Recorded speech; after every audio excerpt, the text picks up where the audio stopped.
The chair recognizes the gentlewoman from Wisconsin, Ms. Moore. You have 5 minutes. Thank you so much, Madam Speaker. Last week, President Joe Biden delivered a really strong State of the Union address focused on building a better America.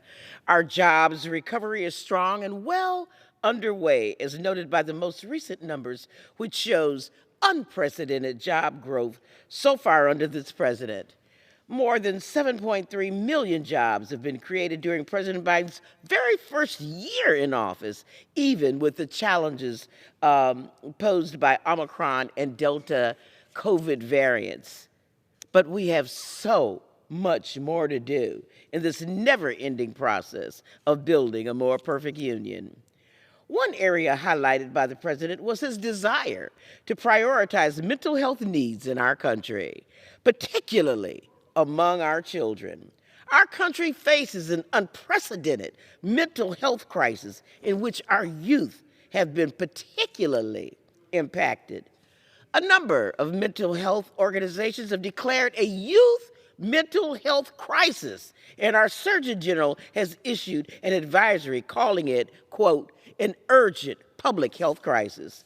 So today, I rise as we celebrate School Social Work Week to talk about one way to help address that issue by supporting and investing in school social workers.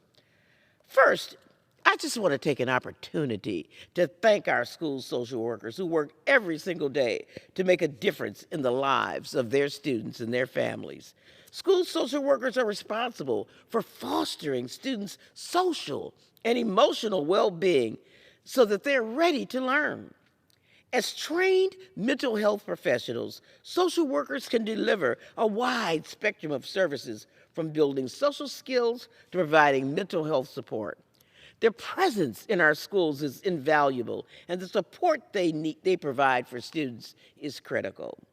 I personally can attest to how school social workers make a difference. I would not be here if not for the support I received from a school social worker when I was a student. Make no mistake, school social workers are key members of a school's educational team. Their expertise can help guide students through serious life challenges, including poverty, addiction, bullying, children whose parents are incarcerated, and even the military deployment of a family member. That is a family member. It is more important now more than ever to reduce the barriers to mental health services for children, especially in our schools. As we do, improving access to school social workers must be a part of those efforts. That's why later this week, I will introduce, along with my very good friend and former professional social worker, Representative Barbara Lee of California, my School Social Workers Improving Student Success Act, as we create a grant to help schools hire additional social workers and retain existing school social workers. There should be one social worker for every 250 students in most schools.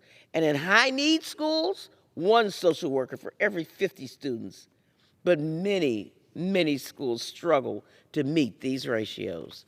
My bill would also create a National Technical Assistance Center for school social work to help develop strategies for improving the effectiveness of school social work and help disseminate best practices. I want to say thank you to the front-line school social workers for the hard work they put in every day to help our students succeed. And it's going to be so much more challenging after COVID.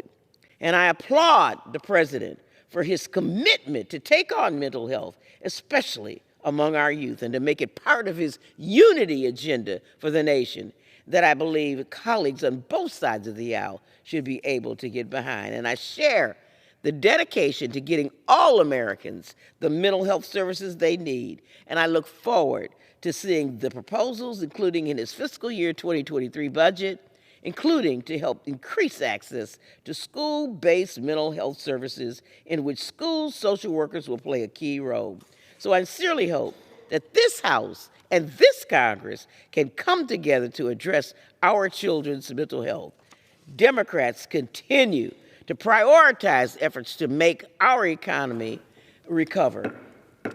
And I yield back my time and encourage all members to consider our youth's The mental gentlewoman health. yields.